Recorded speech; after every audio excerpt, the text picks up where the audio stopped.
Hi, I wanted to come on and share a little bit about books, what I read. Somebody was asking me in his comment if I could do that, and I'm happy to do that because I love books. There is the concept of reading books is very often, I think, different what I have learned in the recent years up to today. Very often when we read books, we think we read a book, then we have memorized what is inside the book, and then we know. And then we go to the next book and read it, and then we put it into the shelf, and then we believe we know. Actually, it is not exactly true. You can have many, many books, and you store all the knowledge, maybe, if you can, or as much as possible, but it has no effect on you. And I think reading a book, that is nowadays how I read books, could be different. It could be more efficient. So I have read books over and over again. So there are some books I have read, I don't know how many times. And now you might ask, well, Joachim, it doesn't make any sense. If you have read the book, then you know what is inside. Why do you need to read it again? Well, the question is, what do I want to achieve by reading a certain book? I'm not talking about novels and stories and fantasy and things like that. I fully agree with you. Just read the book and maybe years later you have forgotten about the content and then you read it again. No, I'm talking about books which are, for me, very, very helpful. Books I want to learn from. Books which inspire me, where I see something which is valuable to me, and I would like to put it into practice. That is why I read certain books nowadays. I don't have any more time really to read novels and stories because, yeah, I just don't have time for that. It is not so important to me anymore. Other books are more important. And as I said before in the other videos, what I do every morning, really every morning, it's nearly, I don't remember when it is not happening. Maybe when I get up very early to travel, that I don't do it. But usually I get up early in the morning to study. And what I do first thing in the morning is, when my mind is still calm and relaxed, I always start my day with something from the Bible. Well, I'm not doing it for religious reasons. No, it's not because of my religion or anything like this. It's certainly not true. The only reason why I'm doing it is there is so much knowledge and wealth inside the Bible, what for me is very encouraging. You see, the thing is, I will come to other books what I'm reading, but I found that many, many books, whatever wisdom they have and share, they grab their ideas also from religious books, mostly from the Bible. So, and since I grew up with this and I love it, that is what I do. But when I talk about the Bible, it's not that what you might think, I grab the Bible, read it, and then that's it. No. When I read the Bible, I very often go back to the Greek texts and also to the Hebrew texts. As you know, the Bible has been translated, I think, in nearly every language of the world by now. And also over the centuries, texts from the Bible might have changed. If I read, for example, the Lutheran Bible with another version in German, with another version compared in English, and in English, you have different kind of Bibles, American Standard Version, New International Version, I don't know, so many different Bibles, translations. And they sometimes differ in their meaning.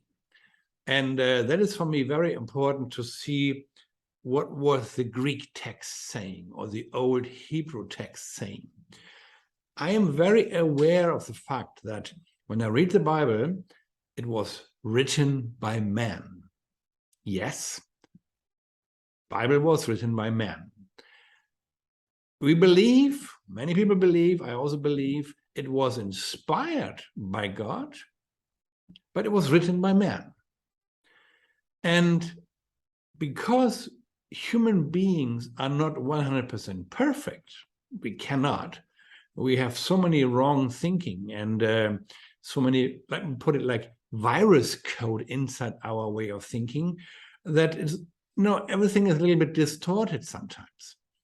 And the people who are writing the Bible, exactly the same thing.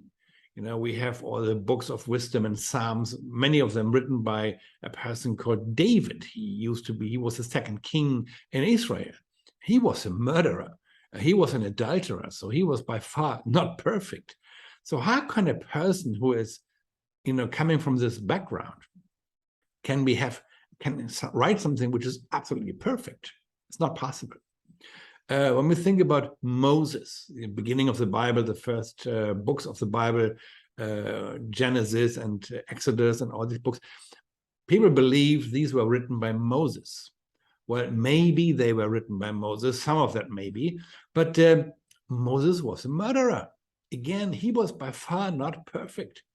So everybody who was writing books from the Bible or for the Bible, prophets, wisdom books. In the New Testament, we have these people, what we call the evangelists, who were writing the Gospels, letters, all these people. None of them was perfect. It's not possible. They all were also kids of their culture and their times. So time and culture has a big influence, of course, what people were thinking and writing. And the inspirations, yes, I believe they had divine inspirations, no doubt about that. But does it mean that everything is 100% correct, 100% perfect? No, it doesn't. And also, when I read the Bible, I never consider the Bible as, let me say, a history book. It's not a book which is teaching history. It is also not a book which is teaching science. It is not.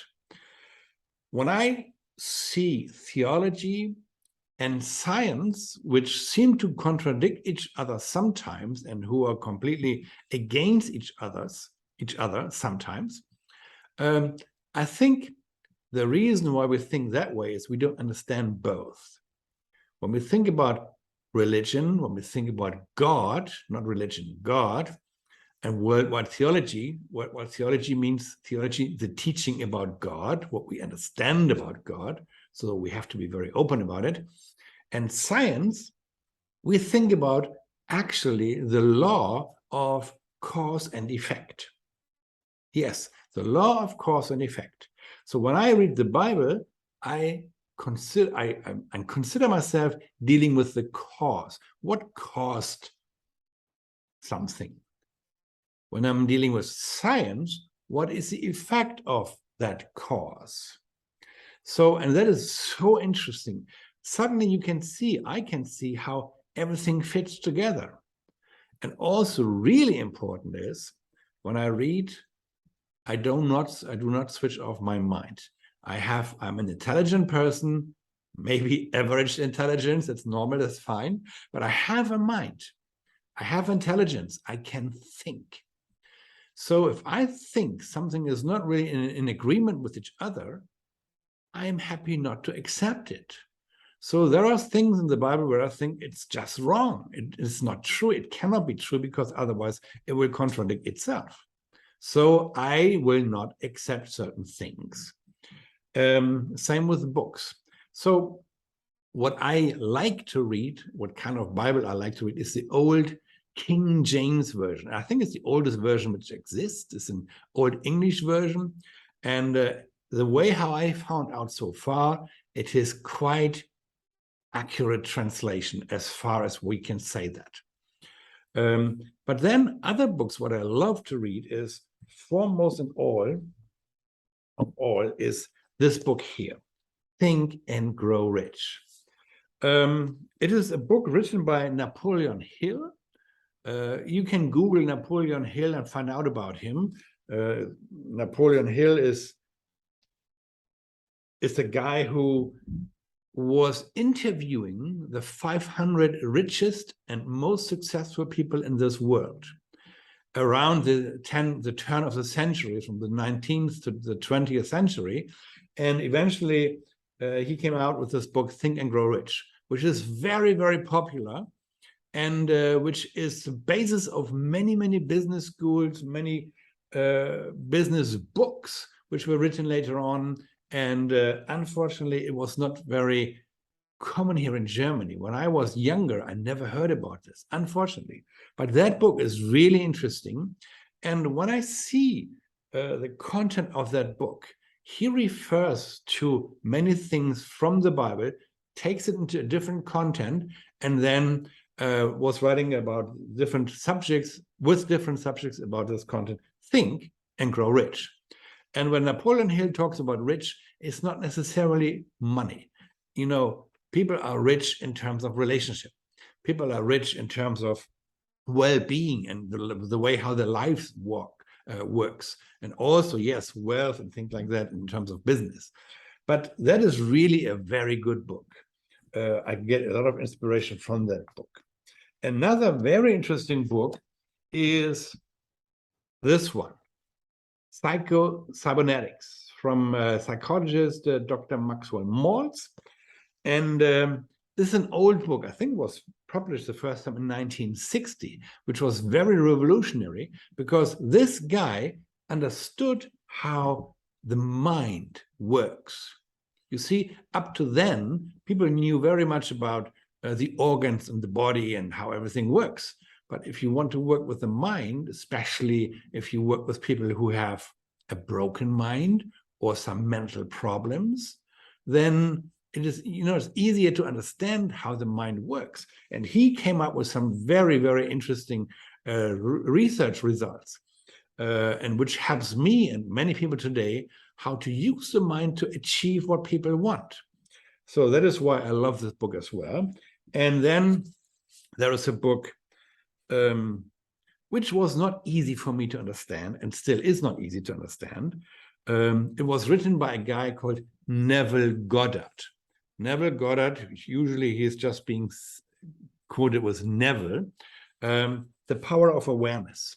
The Power of Awareness, this book here includes another book which is called Awakened Imagination.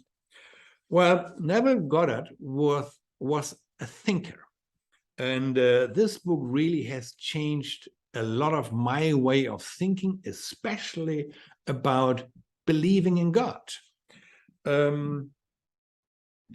This book is really very important for me, very important for me. But I also discovered that even though this guy was, excuse me, I have a hiccup now, even though this guy was very intelligent and is, yes, I don't know if he's still alive. No, he died. Is very intelligent. I think that even this guy was not getting it all right. So this book is very much about what is God? He thinks about God like an infinite intelligence, infinite creator. You know, God is everywhere and God is inside you. And well, which is true, which goes along with the Bible, you know, spirit, God's spirit is everywhere, and God's spirit is inside you and me. Some people are not aware of this and they don't know anything about it, which is sad, but spirit is everywhere and access to the spirit is possible everywhere. You don't have to go to church to have access to the spirit.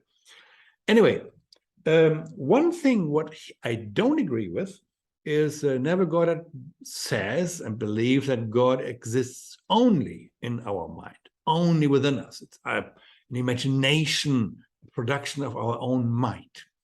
And that is how I understand what he said. And this is something I disagree with. Why? Because I am, you are, we all, mankind is a created being. And if we are a created being, it means there has to be a creator, a creator. And if God exists only in my mind, then who did create me? I myself believe that I'm a creation of God, even though I was created in his image. Nevertheless, I was created by somebody, by an intelligent person, by somebody who I call he or she. That's my freedom to do that. But as soon as I come to this conclusion that I was created, I am a created person, and there is somebody I can talk to, which is, my counterpart, a person I feel grateful to, a person I even feel, I will not say accountable, but I make myself accountable to him. Then for me, it becomes more meaningful, more helpful. So these are the books I love to read. And I get a lot of inspiration from these books. Then there is one more book, which is also very important for me. And if you want to learn more about how you can be more effective as a person, and especially in business, I certainly recommend a very small little booklet called U Square, written by Price Pritchett. Dr. Price Pritchett, he is a psychologist and a scientist, and he has written a book, U Square, and he gives step-by-step guidance what you can do, what people can do to not only increase their results in life, but to have a quantum leap, to square yourself, U Square, not you plus a little bit more, every day a little bit more. No, he is explaining what you can do to make a leap, a quantum leap, what he calls, an effortless quantum leap. So not just improving here and there, but making a drastic jump without giving a lot of effort. He's talking about the effortless way. So these are the books I really love to read. Of course, I have many more books about business and way of thinking and sales and stuff like that. I also studied neuroscience. So of course, I have some scientific books about neuroscience. Here we have the book about the brain. It's very, very interesting. But when I think about the books I love the most, it's this. That's what I love the most. So let me know what you think about it. And maybe you like to share what kind of books you find very helpful and what you get out of these books. That would be very interesting. I thank you for that. Just one final remark. Since I started to read books again and again, and not only to read them and get to know the knowledge, what is inside the book, since I try to apply it, or since I do apply it in different ways, and read books again and try to really understand the deep meaning of it, my life has changed. My life has really changed. My way of thinking, my level of happiness, my level of awareness, all this has changed. And I really feel, I don't know how to say, more fulfilled, maybe more happy, or I'm aware of more happiness. I'm even more thankful and grateful for everything what I feel, see, and hear, and what is around me, what I have. And I also discovered the wealth inside myself, my potential, the abilities I have, which I was not really aware of before. So these books are fantastic, and I really recommend them to you. I wish you an amazing, nice day. This is Joachim from Bremen in North Germany. So